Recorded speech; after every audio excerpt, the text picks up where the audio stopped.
Baba got me through a very difficult time in my marriage. We spend the most time together. Like, it's not that me and my wife don't spend time together, but we've been married so long, it's like we don't talk like, I don't know if anyone's married here, but if after 10 years, all that chatty shit goes away. You've said it all. You know what I mean? We're just in the zone. She says the same shit to me every night before she goes to bed. I'll be the last one up. She's like, I'm gonna get some sleep, Dave. Good night. All right, babe, we'll stay up and watch television. Good night. And she'll walk halfway up the steps. David? Don't eat the kids' lunch.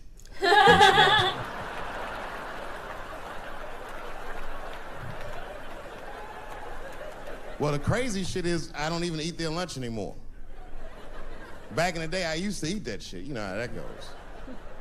I might smoke some weed in the middle of the night and she'll leave neatly wrapped sandwiches all over the kitchen. I'm gonna eat it. What's the big deal? Why can't you just make another one in the morning? I mean, it's like, I got sons anyway.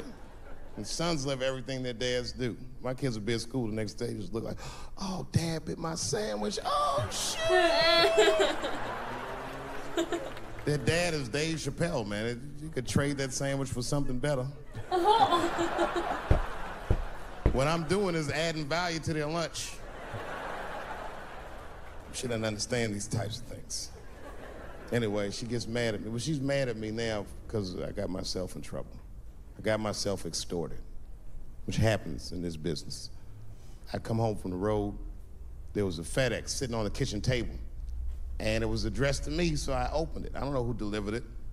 And there was a video cassette inside with a note written on it that said, gotcha. Oh my God. Can you imagine? I freaked out. I tore the whole house apart trying to find the VCR. I hadn't seen a tape in like over a decade.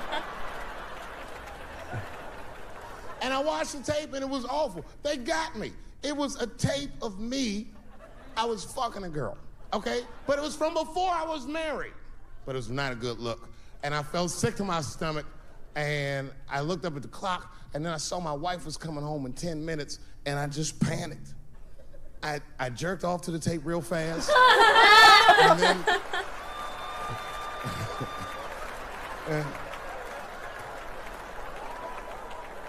and then I called the FBI. Who, by the way, made me feel much better. I mean, they didn't say they were gonna catch him for sure, but they had the demeanor of some competent people that would catch him. So I didn't worry about it too much. And then not even a week later, 5 days later, I come home and there's another video cassette just sitting on my porch. As soon as I saw it, I just called the police like, they've done it again. You should probably look for a guy with bell bottoms on because I don't know who the fuck is sending tapes.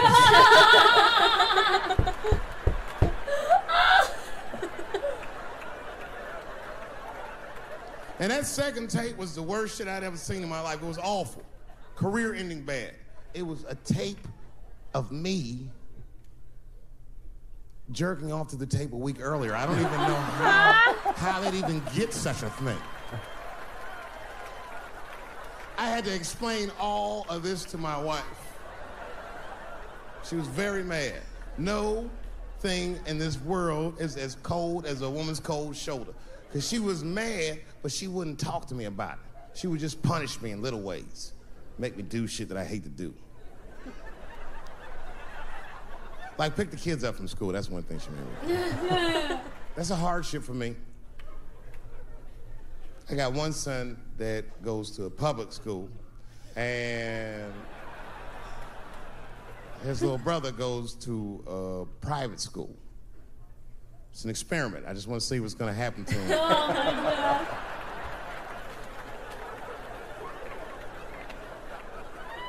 But what's weird is my little son in private school, he's like my thuggy son, you know what I mean? I don't know where he get that from. He's not getting it from me. And he's definitely not getting it from that school.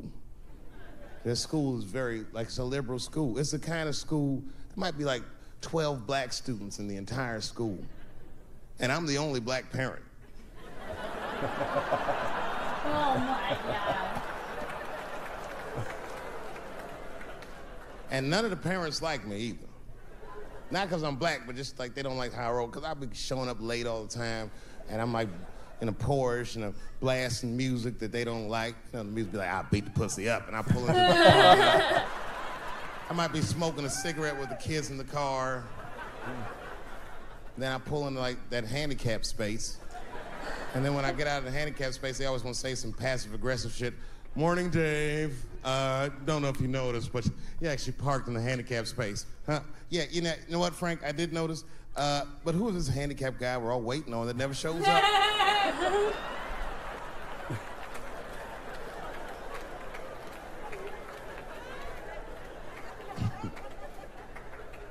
So I hate going over to that school. The only parents that are nice to me is a lesbian couple, Kate and Sarah. Actually, Kate hates my guts. Sarah knows that I'm black and she's half black, so she just understands me. You know what I'm saying? I can't explain it. Because I'll say shit and Kate's just too serious about being a lesbian. I'll be like, hey, Kate, hey, Sarah, you guys going to do the father-son picnic next week? How's that going to work? Oh, my God. And Kate will instantly be furious. But Sarah knows I'm fucking around, so she'll just say something cool. I don't know, Dave. Maybe me and Kate will flip for that shit. I said, bitch, you better save that coin toss because everybody knows you strapping on in that household.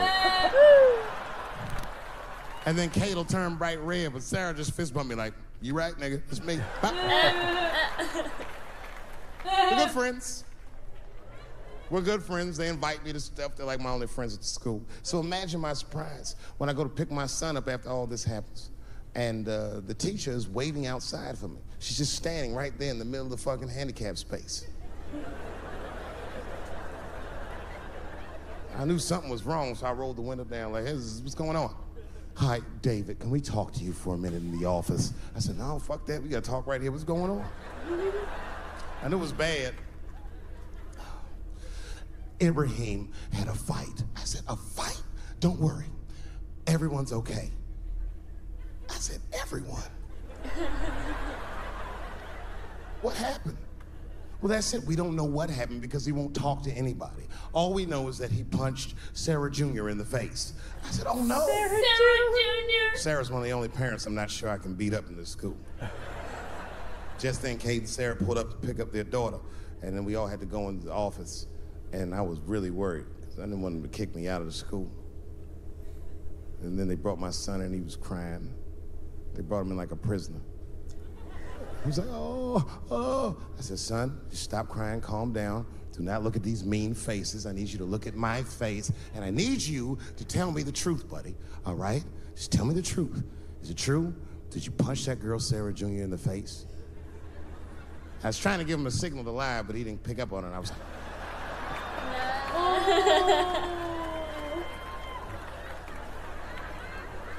He wasn't paying attention. He said, yes, Daddy, I punched her face. I said, oh, my God. Why? Why would you do that? You're not supposed to put your hands on anybody. And his answer was so gangster, it scared all the parents in the room. He was like, because she had it coming. I said,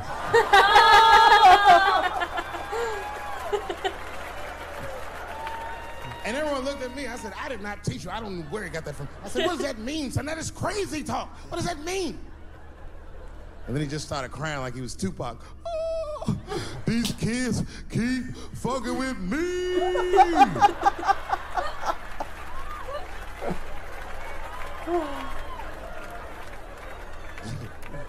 I told his teacher, I said, well, now wait a minute. This kid is a lot of things, but he's not a liar. And if he said they was fucking with him, they did something to him. Son, what's going on? What did they do to you? Oh, Dad, I'm tired of this shit. It's been going on all week. I said, what's going on all week? He said, we had lunch, and that bitch bit my sandwich.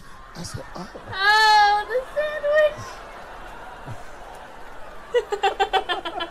He said, it's the fourth time this week. I'm tired of this sandwich biting bitch. I said, stop using that word. Let's go home. That's a quiet car ride home. No. We got to the house, he just ran right up to his room, slammed the door. His mother came downstairs. By then, she had heard about everything. She was looking at me like, oh my God, I said, I know, it's fucked up. She said, you bit that goddamn sandwich. I said, I'm tired of you accusing me of shit. And I just ran out of the house. Jumped in my car and drove off. Of course I bit that sandwich. But I knew that she was just really mad about that tape, so now she was gonna punish me about a fucking sandwich I bit. And I was mad as fuck. You know what I said to myself? I said, I should just never go home. Fuck this shit. You know, by the way, that's how people used to get divorced in the 40s. There wasn't no divorce court in America. Back in those days, if you want to get out your marriage, you just tell your wife, hey, baby, I'm going to get a pack of cigarettes. I'll be right back. You would just leave with the clothes on your back. That's when men were men. And there was no internet back then, so you could move 11 miles away and have a whole new life.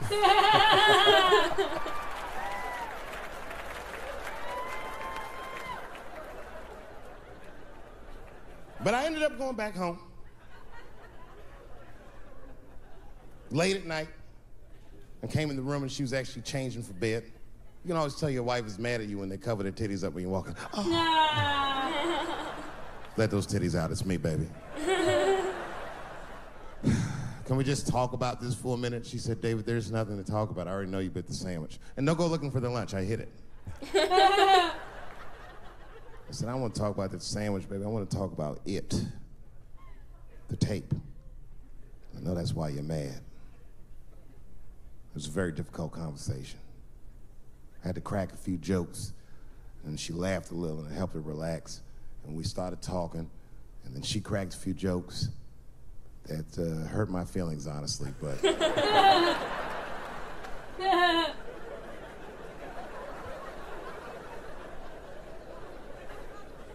But we talked, and you know what she told me?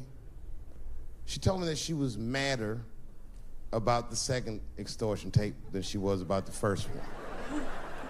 Which doesn't make sense at all. What's wrong with a guy touching his own private parts? It's my own business. It's not like I do it all the time. As a matter of fact, sometimes I do it for her benefit. A lot of guys do this. It's called the mercy jerk. That's the one that happens in the middle of the night when you're about to roll on top of it and you see her face and you're like, she looks tired. That takes a lot of love and discipline to back out of a room with a rock hard dick. Sometimes I don't make it. Uh-oh. Someone fell asleep with their socks off, didn't they? You can't rape feet. You can't rape feet. Only time I jerk off now is if I know how long she'll be gone. It's the only way I can get my head in the game. Sometimes she'll tell me, Dave, I'm gonna take the kid to my mom real quick. Probably be back in a couple of hours. A couple hours?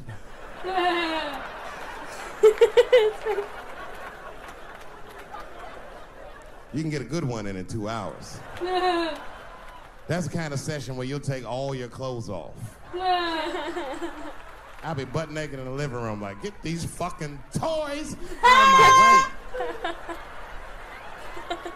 Disgusting. Foot all on the coffee table, just stroking it out, taking my time. And I got a bowl of cereal waiting for me right here. It's like it's all special. That's when you have the privacy, you can have a loud orgasm. I miss those. Ah! Ah! Ah!